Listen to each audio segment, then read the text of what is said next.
اس کے بعد مختلف علاقوں میں عدالتوں نے مولانا صاحب کو طلب کرنے کی کوشش کی. کیا مولانا صاحب عدالتوں میں پیش ہوں گے؟ مولانا صاحب کو تو مجھے پتہ نہیں ہے، لیکن ہم مولانا صاحب کی طرف سے اگر ہمارے اوپر یہ بات آتی، ہم ان عدالتوں کے سامنے کبھی بھی پیش نہ ہوتے، اور ہماری رائے ہوگی کہ مولانا صاحب ان عدالتوں میں جانے کے لیے کبھی تیار نہیں ہوں گے. مولانا صاحب اور اسٹیبلشمنٹ کے بڑے اچھے ریلیشن ہیں. آپ کے ساتھ بھی اچھا ریلیشن ہے. جی بڑے اچھے ریلیشن ہیں. ان کی اسٹیبلشمنٹ بیانیہ ایک مقبول بیانیہ ہے. تو جیوائی کا یہ بیانیہ کب تک رہے گا؟ اگر ہم ماضی کے مولانا اور اسٹیبلشمنٹ کے ساتھ ریلیشن ہے، لازم مطلوب ہے ایک دوسرے کے لیے. یہ تو آپ اسٹیبلشمنٹ سے پوچھیں نا، ہم سے کیوں پوچھتے ہیں؟ ان سے پوچھیں کب تک آپ نے مولانا کے ساتھ چلنا ہے یا جمعیت کے ساتھ چلنا ہے. مولانا صاحب یہ بتائیں کہ آپ نے جس طرح فرمایا کہ جو ایک دوسرے کی بنیاد بنا کر استعمال کرا کرتے ہیں، تو آپ یہ سمجھتے کہ مولانا صاحب کو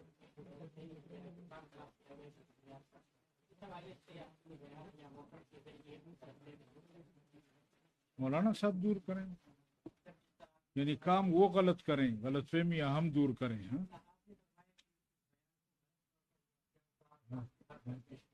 تو میں تو کہہ رہا ہوں نا کہ وہ جرت کرے نا، ذرا مولانا صاحب کی پوری تقریر لانے اس کو. کیوں نہیں جرت کرتے؟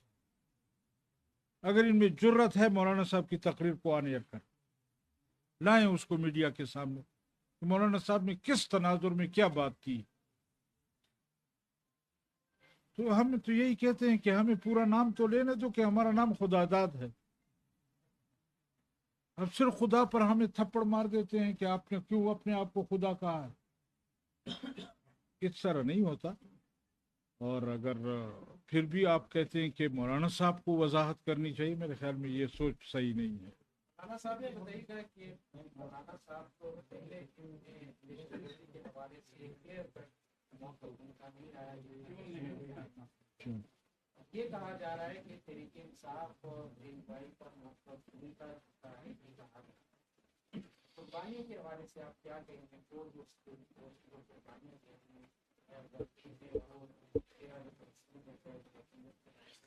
دیکھیے ایک چیز آپ کو بھی واضح کر دوں کہ ایک فوج کا سپاہی ہے جو اگلے مورچے پر ملک کے لیے لڑتا ہے، ایک اس کی قربانی اور ایک ہمارے جرنلز حضرات کی قربانی ہے. تو اس کی وضاحت آپ کر دیں کہ جرنل حضرات کی کیا قربانیاں ہیں اور عام سپاہی کی کیا قربانی. فوج کے ادارے کے اندر عام سپاہی ہماری آنکھوں کی پلکیں، ہم ان کی قدر بھی کرتے ہیں، ہم ان کی پذیرائی کے لیے سب کچھ کر دیتے ہیں. اور ایک یہ ہے کہ جرنل صاحب کہیں کہ آپ ہمیں بھی کچھ نہ کہیں، ہمیں بھی اسی طرح ٹریٹ کریں، ہمارا بھی اسی طرح خیال رکھیں.